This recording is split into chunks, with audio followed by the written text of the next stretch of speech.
Já estamos aqui com em nossos estúdios o Fábio Matos, ele que é sociólogo e vai falar para a gente dos impactos, né, das mudanças sociais com essa nova lei de proibição do uso de celulares nas escolas públicas e privadas do estado do Piauí. Como assim também vai acontecer, né, em todo o nosso Brasil? Em primeiro lugar, bom dia, seu Fábio, seja sempre bem-vindo. Muito obrigado por aceitar estar aqui com a gente nessa manhã no nosso Comando Geral. Bom dia, Magela, Natanael e Ezequiel, aos que estão acompanhando, né, esse programa. E estamos aqui para tentar não dar uma resposta, porque não há uma resposta ainda precisa sobre as consequências de uma proibição ou de uma regulamentação do uso dos celulares em salas de aula, apesar de já haver um forte arcabouço teórico sobre os impactos que acontecem tanto no Brasil quanto no mundo de algumas tendências, tanto de proibições quanto de liberação de forma geral dos celulares em sala de aula. É isso. Então, antes de começarmos o nosso bate-papo propriamente dito, aqui com o nosso entrevistado, a lei que proíbe celulares e outros dispositivos em escolas públicas e particulares do Piauí é sancionada pelo governo Rafael Fonteles. Então, Edna Maciel, ela tem detalhes, né, dessa lei, detalhes aí dessa informação, e ela traz aqui em uma reportagem no nosso Comando Geral. Países como Itália, Finlândia e Estados Unidos já proíbem ou restringem o uso de celulares e tablets em salas de aula. São Paulo foi o primeiro estado do país a proibir o uso dos aparelhos nas escolas. Em dezembro do ano passado, o Senado aprovou a lei que veta o uso dos equipamentos eletrônicos e que, após a sanção pelo presidente Lula, passa a vigorar em nível nacional. O Piauí saiu na frente do restante do país, ao adotar regras mais rígidas da nova legislação. O governador Rafael Fonteles sancionou essa lei tão importante, de autoria dos deputados Henrique Pires e Marden Menezes, com algumas contribuições da SEDUC. É a proibição total do uso de celulares e outros dispositivos, relógios inteligentes, tablets, pelos alunos e alunas nas escolas públicas e privadas, né, em todo o horário escolar, inclusive recreios, intervalos, atividades extracurriculares, desde que feitas na escola. Na lei está previsto que as escolas elas devem construir, elaborar os seus protocolos com relação a monitoramento, a fiscalização e a penalidades. Isso vai servir para as escolas privadas, para as escolas de outras redes, para as nossas escolas da rede estadual SEDUC. Nós estamos elaborando um normativo com todas essas diretrizes. A medida tem como meta principal evitar distrações, aumentando assim o desempenho dos alunos, resultado já comprovado em países onde a lei já está em vigor. A lei começa a vigorar nas escolas do Piauí a partir do início do ano letivo. Existem 3 exceções. O celular poderá ser utilizado pelos alunos como suporte para aqueles que possuem deficiência, ainda nas atividades pedagógicas ou para uma comunicação com os pais com autorização dos professores. A tendência é que os alunos cheguem na escola, que os celulares sejam recolhidos logo nessa chegada, pelo gestor escolar, que vai ter essa responsabilidade maior, em um espaço da escola, em um armário. O professor também vai ter o papel de monitorar em sala de aula quando o aluno está usando ou está usando para fim não pedagógico, né, fora das possibilidades de uso. E vamos prever também nesse normativo as penalidades para esses estudantes. Né? A tendência é que a primeira seja uma advertência, porque a ideia nossa é muito mais formar, educar este estudante para esse tipo de hábito, para esse tipo de cultura, do que realmente penalizar, reprimir. Mas, ele reiterando esse descumprimento, naturalmente que nós teremos penalidades maiores, né? Uma suspensão, podendo chegar a outras penalidades. Pois é, tá aí. A lei, né, que foi feita, mal já se aplicou a lei, já se fala em penalidade, ou seja, porque sabemos que teremos uma resistência, né, por parte de muitos alunos e com certeza teremos reincidência, enfim, mas Eu acredito que no final tudo se adequa. Ezequiel e Natanael, fica à vontade.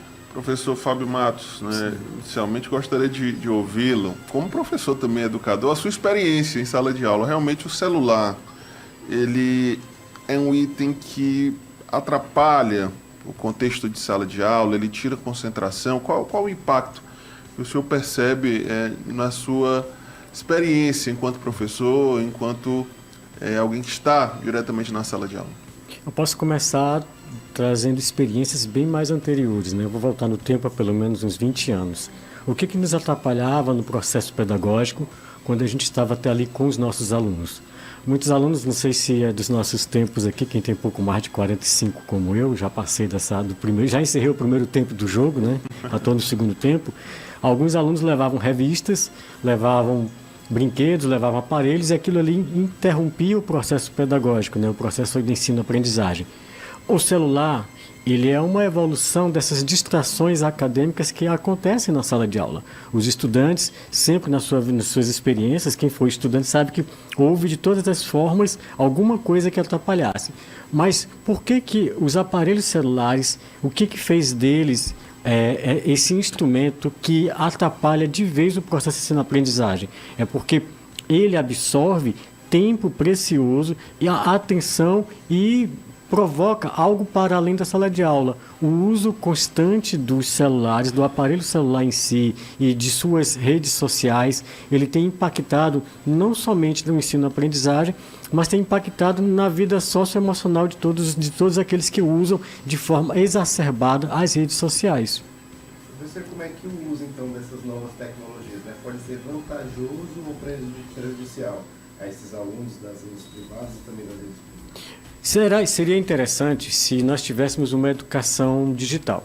Primeiro, nós brasileiros somos considerados um dos maiores consumidores de memes do mundo e produtores de memes. Então, nós não temos uma educação digital para poder se utilizar esse aparelho, esse mecanismo, essa tecnologia para a produção de conhecimento e para a transferência de conhecimento acumulado.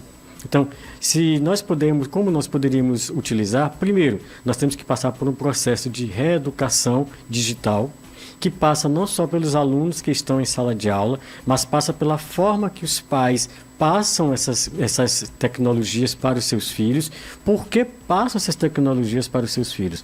Muitas vezes os pais passam um aparelho celular para uma criança apenas para distração, para que eles possam fazer outras tarefas, para que os pais possam se ocupar com outras coisas, ou por meramente para distrair a criança.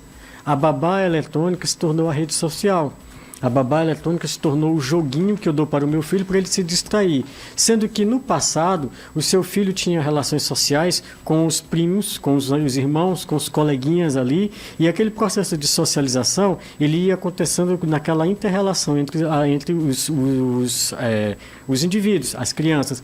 Hoje, você dá um celular para o seu filho e ele fica quase 2, 3 horas sentado no sofá para se distrair. Por quê? Porque você não quer ter aquela preocupação. Eu vou usar com milhares de aspas para os nossos ouvintes, essa irresponsabilidade, ela vai chegar na sala de aula, onde o aluno não vai ter a concentração. Por quê? Vocês já pararam para verificar qual é o tempo que o WhatsApp usa no status? É 1 minuto no máximo para vídeo e 30 segundos para imagem ou 15 segundos para imagem. Esses tempos são programados de forma neurológica para captar o máximo de atenção sua e o mínimo de retenção de conhecimento.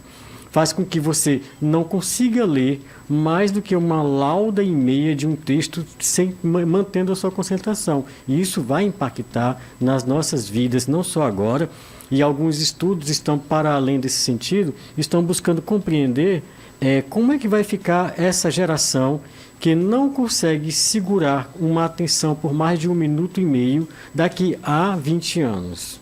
Professor, um dos papéis da escola, né, além de, claro, repassar os conteúdos, é também a socialização, né? A interação entre os estudantes, principalmente ali na infância. O senhor acredita que esse uso exacerbado de celular, aparelhos eletrônicos, redes sociais, de certa forma também atrapalha esse processo de socialização, porque muitas vezes, né, e eu já tive essa experiência de observar, locais em que estão reunidos crianças, adolescentes, uma festa de aniversário, algo do tipo, em que não há interação, né? Cada um fica no seu aparelho celular e as pessoas não interagem, né? Principalmente as crianças e adolescentes. Esse uso no contexto de sala de aula, no contexto escolar, também atrapalha esse processo de socialização? Sim. O processo de socialização, e isso na sociologia é uma das principais temas que a gente estuda, tem os processos primários e os secundários. Os primários é ali a sua família, mesmo seu pai, sua mãe, seus amigos, aquele grupo primário. Os secundários são a comunidade. E o primeiro lugar onde há a socialização é na escola. A criança, quando vai para a escola, ela é justamente para tocar relações e construir identidade. Quando você tira o principal fator de construção de identidade, que é a inter-relação indivíduo-indivíduo, que coloca uma máquina para colocar entre você e a pessoa e o outro indivíduo, você atrapalhou o processo de socialização. A emoção, fatores emocionais, ansiedade, angústia e a capacidade de dialogar com o outro que está à sua frente vai ser afetado. Tem uma teoria, tem um conceito na sociologia e nas ciências humanas que é a alteridade. O que é a alteridade? É a capacidade de eu me construir a partir do momento que eu me encontro com o outro. Por exemplo, eu sou baixo, eu vou ter a consciência do que é alto ou de que eu sou baixo quando eu me deparo com o outro. Eu chego na frente do outro, olha, ele é mais alto do que eu. Então eu sei quem eu sou porque identifiquei. Quando eu não tenho mais essa capacidade de interrelacionar com o outro, eu também deixo de me conhecer. E ao deixar de me conhecer, eu acabo perdendo um dos principais fatores, que é a socialização. E vou me tornar um adulto, talvez sem empatia, um adulto talvez sem conexão com a realidade e com as pessoas que vivem ao meu redor. É isso. Deixa eu só mais uma pergunta. Como é que a aplicação dessa lei ela pode impactar na desigualdade educacional? Já visto que muitos alunos utilizam então esses aparelhos tecnológicos para poder então acessar os saberes, os estudos também. A verdade é que, pelos estudos que nós acompanhamos, nem todos os alunos, não há um índice favorável ao processo pedagógico e que corrobore com a ideia de que há uma equidade no acesso à informação educacional pelos estudantes. Não há. O que há é indicativos de que, por exemplo, quando o mundo tentou colocar a digitalização, o conteúdo digital para as escolas, não houve completa adequação das escolas para passar isso para os alunos. E vai haver algum impacto? Talvez sim, mas não temos como corroborar essa afirmativa agora. Vai ter desigualdade? Talvez tenha desigualdade no acesso ao tipo de tecnologia que você tem acesso. Dou um exemplo, se você tem um iPhone 15 ou 16, eu não sei qual é o número que está hoje, e você está com o Moto G. São tecnologias mais avançadas, mas que têm diferenças. Talvez isso seja a desigualdade, mas o conteúdo que os alunos acessam hoje, eles não são. E isso foi provado, por isso que os celulares nós não conseguimos ter a resposta do uso do aparelho celular em sala de aula, porque os alunos não acessam. 7%, segundo uma pesquisa do PISA, que é o programa que é o programa que acompanha as pesquisas sobre a educação mundial, 7% dos alunos acessam conteúdo de matemática. E eu falo da matemática e do português, a matemática porque é universal, o português porque é a língua brasileira, eu falo deles para mostrar que, apesar de ter bastante conteúdo sobre matemática, que é onde nós temos as habilidades de abstração, não há acesso dos nossos estudantes para isso. Por quê? Porque eles vão para os jogos, vão para outros mecanismos, que sim, alguém vai me dizer, mas ali eles vão construir algum tipo de habilidade, vão. Mas para o processo ensino-aprendizagem, ao longo dos últimos anos, e das pesquisas que nós estamos trazendo e que a gente observa, não há vantagem para o processo pedagógico. Agora, professor, principalmente aqui no Piauí, nos últimos 2 anos, há um debate muito grande sobre a implementação de novas tecnologias no contexto educacional, inclusive até a própria inteligência artificial como parte do currículo escolar dos alunos. Como equilibrar, então, essas duas situações, né? Se, por um lado, há o interesse em buscar a inclusão desses conteúdos ligados à tecnologia, à inteligência artificial no currículo dos alunos, mas, por outro lado, se tira dos alunos a possibilidade de usar esse aparelho celular, né, pelo menos o aparelho particular, durante as atividades, né? Como é que o senhor acredita que deve ser a busca por equilibrar essas duas situações? Certo. A gente entende que o termo proibir ele é bem pesado para dizer o que está acontecendo hoje, né? Até porque a própria Lei 8563 ela traz essa palavra, essa expressão está proibido. O que nós acreditamos, e aí na fala do atual secretário da rede estadual, ele cita uma expressão que é regulamentar. Primeiro, se eu for proibir, ele mesmo já colocou em algumas outras entrevistas que eu também já vi, que vai ter penalidades. Não existe regulamentação ou não existe lei sem penalidade. Primeiro é isso. Se eu crio uma lei, eu tenho que criar uma penalidade. A lei em si não traz nenhuma penalidade. Segundo, regulamentar. Quando eu regulo uma coisa, aí se eu estou dando propósito para aquilo. Por que eu tenho que estar com o celular em sala de aula? Para mim, você pode estar? Pode. Por quê? Porque a proibição por proibição, ela tende ao fracasso. O que nós devemos ter é uma regulamentação do uso do aparelho celular em sala de aula, do uso do aparelho celular para tecnologias pedagógicas, do uso do aparelho celular para a construção do processo ensino pedagógico. Até porque, como foi que nós chegamos a essa situação atual? O que aconteceu há 4 anos, 5 anos? Alguém lembra? A pandemia. Quando a pandemia veio, nós fomos jogados para os braços da tecnologia. E quando nós fomos jogados para os braços da tecnologia, nós sequer tínhamos experiência de como seria o pós-pandemia para as salas de aula. E aí você tem o uso de tecnologias avançadas, você tem a IA que avançou, e nós, enquanto indivíduos, enquanto seres humanos, na verdade, nós avançamos, nós evoluímos, nós nos tornamos melhores quando você observa que precisamos criar leis para proibir coisas que seriam básicas, como, por exemplo, ultrapassar um sinal vermelho, e que se nós, como seres humanos, tivéssemos o básico do básico, nós respeitaríamos pelo menos esses fatos, onde eu tenho que criar leis para proibir um homem de matar uma mulher porque ela não o quer mais, quando, na verdade, se nós tivéssemos evoluído, nós não precisaríamos passar por isso. Então, compreendendo o que eu quero dizer, a tecnologia, ela vai sempre existir. Desde quando o homem na caverna saiu para ir caçar, que ele fez um instrumento para melhorar o seu ataque. Só que a questão é como eu posso utilizar aquilo ali para melhorar as minhas condições e as condições da minha comunidade. E essa consciência que nós estamos trazendo para cá, para as salas de aula, se nós ficarmos apenas na mera proibição por proibir, nós não vamos chegar àquilo que nós queremos. É educar as nossas crianças, nossos adolescentes e nossos jovens para que o uso do celular não cause dependência emocional, porque causa.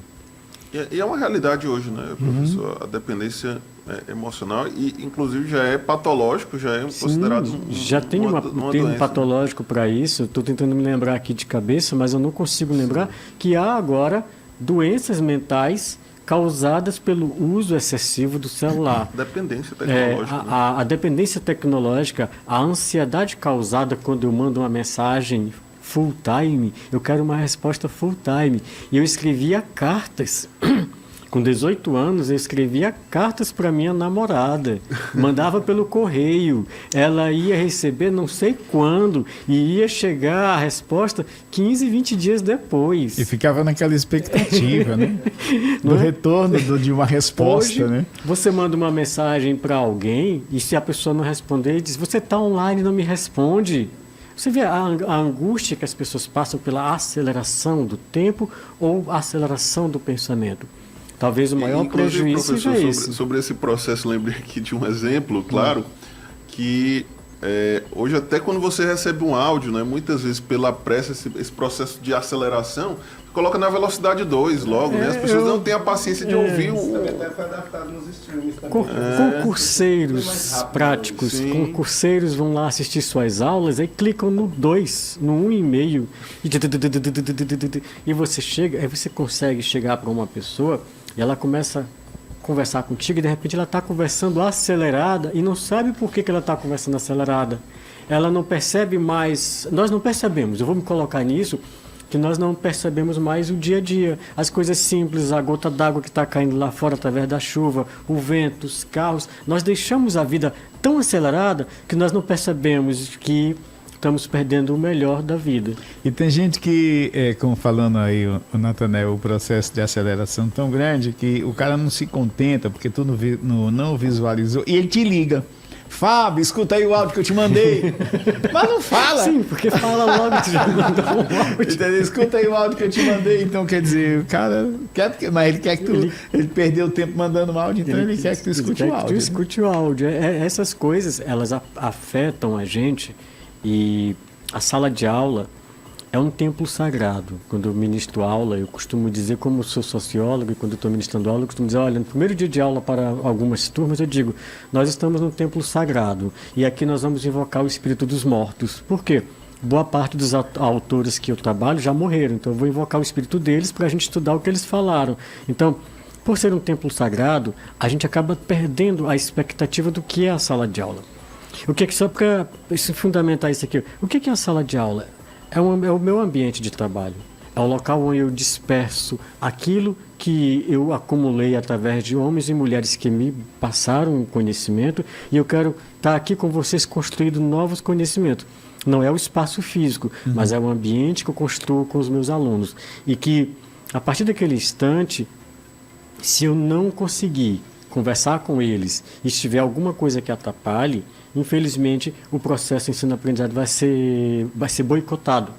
Eu uso muito celular com os meus alunos, eu uso muito celular com algumas, quando eu estou nas minhas palestras, mas a gente tenta conduzir, navegar por esse mar tecnológico, atravessar sem sermos náufragos. Porque, com certeza, se nós naufragarmos, nós vamos adoecer e vamos precisar de um Wilson da vida para nos... Vocês lembram, né? O náufrago. Aquele Wilson, ele configura a ansiedade e a necessidade do indivíduo de ter alguém para conversar. E o celular não pode ser considerado o indivíduo ou o intérprete daquilo que você fala para mim. Porque eu tenho que olhar para você, sentir você e ver você falando comigo para saber se é verdade. Porque se eu leio uma mensagem sua no celular, eu vou ler com a minha voz, com a minha fala e com as minhas interpretações. E eu não vou saber o que você realmente disse. É uma interpretação da interpretação. É isso. E tem, nesse caso dessa intervenção, não vamos falar proibição, dessa intervenção, tem alunos que vão sofrer duas vezes. Primeiro, pela intervenção do não poder estar, digamos, mexendo no celular e mexendo no mundo lá fora, né? E está nos dois lugares ao mesmo tempo. E a segunda, eu creio, porque tem, infelizmente, pais e mães que são muito ligados aos filhos e que estão toda hora cutucando o menino lá na sala. Como é que você está? Tá tudo bem? Aconteceu alguma coisa? Então, quer dizer, aí vai quebrar esse laço, né? E eu acredito até que muitos pais vão reclamar, não vão gostar, né, também dessa atitude, mas tem muitos pais também que aprovam porque o rendimento vai ser melhor. A ideia principal é impactar, e os primeiros resultados nós vamos ter pelo menos aí a partir do segundo semestre, para verificar. Essa proibição do uso do celular em sala de aula influenciou diretamente no índice que a gente está querendo avaliar, que é o rendimento escolar? Há alguma correlação entre rendimento escolar e o uso indevido de celular em sala de aula? Esse é um fator científico. Se nós alcançarmos os resultados positivos no segundo semestre, a partir de um núcleo de pesquisa que a SEDUC pode iniciar para avaliar, essa legislação, essa regulamentação terá sido vigente. Os pais, no entanto, tem uma responsabilidade. Qual é essa responsabilidade? É em casa educar o filho e a filha para o uso consciente do aparelho celular, tanto em sala de aula, quanto nas suas igrejas ou templos sagrados que eles frequentem, quanto em qualquer espaço, inclusive na relação dentro de casa com seus próprios irmãos e pais e ali no convívio social entre os amigos. Ok, em Teresina, 8 horas pontualmente, estamos conversando aqui com o sociólogo Fábio Matos, falando sobre os impactos dessas mudanças que estão acontecendo aí com a retirada, né, dos celulares das mãos dos nossos adolescentes, aí das salas de aula. Mas algo a acrescentar, Natanael e Ezequiel? Só ouvindo o professor aqui, então, a avaliação, professor, de fato, essas medidas são novas, vai ter um período de transição, adaptação. Em quanto tempo, de fato, né? O senhor acredita que já vai ser possível avaliar o impacto disso, né? O senhor falava já no segundo semestre, mas o senhor acredita que realmente será possível avaliar, não só do ponto de vista educacional, mas de sociabilização, de interação, os impactos gerais dessa medida? Com relação aos impactos de forma bem geral, nós só podemos ter, enquanto cientista social, a gente só vai poder perceber um ano, 2 anos, isso com os alunos que estão no primeiro ano, que vão ter 3 anos para estarem junto conosco. No impacto, assim, com um resultado objetivo, e aí nós vamos para as estatísticas, pegar os dados dos inícios do ano e avaliar com o segundo semestre. Se a gente perceber que houve uma mudança, diz, olha, houve algum impacto, e tentar encontrar quais são os motivos. Se nós entendermos, a partir de dados científicos, de que o motivo principal dessas mudanças é a redução do uso do aparelho celular dentro da sala de aula, dentro da escola, aí positivo. Podemos avançar e criar novas tecnologias pedagógicas para educar os nossos estudantes. Mas uma coisa é certa, proibir somente por proibir tende ao fracasso. Nós temos que proibir o uso indevido com propósito, para o processo ensino-aprendizagem melhorar. Professor, até mesmo para ajudar também aqui a nossa audiência, né, os ouvintes, também os espectadores, quais estratégias ali podem ser implementadas para ajudar não somente as famílias, né, mas também os próprios professores a essa nova mudança que vai acontecer? A gente pode criar, dentro da ideia, ela é bem mais progressista, mas está prevista no Plano Nacional de Educação e do conceito de gestão democrática. Primeiro, gestão democrática não é só a eleição direta de diretor de escola. Gestão democrática é a participação efetiva da comunidade. Gestão democrática é você trazer o pai do aluno, a mãe do aluno, o professor, o vendedor de pipoca que fica do lado de fora da escola, é trazer toda a comunidade para dentro da escola e construírem efetivamente a participação do projeto político-pedagógico da escola. E dentro desse processo, reeducar a comunidade e falar da importância da redução das redes sociais para que haja nos alunos mais habilidades na hora de estudar. Existe o aluno e existe o estudante, mas eles são um só. O que é isso?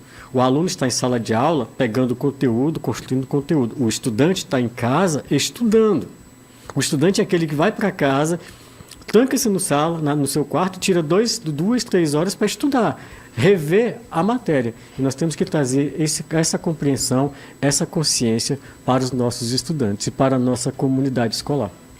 Ok, então o nosso muito obrigado, 8h03, conversamos aqui com o professor, sociólogo Fábio Matos, falando dos impactos, né, aí dessa mudança, né, que está acontecendo, vai começar a acontecer nas escolas públicas e privadas do nosso estado. Professor Fábio, sociólogo Fábio, nosso muito obrigado, nosso muito bom dia e o nosso agradecimento pela visita, por esse bate-papo. Obrigado e que sejamos sempre iluminados pela nossa divina fé.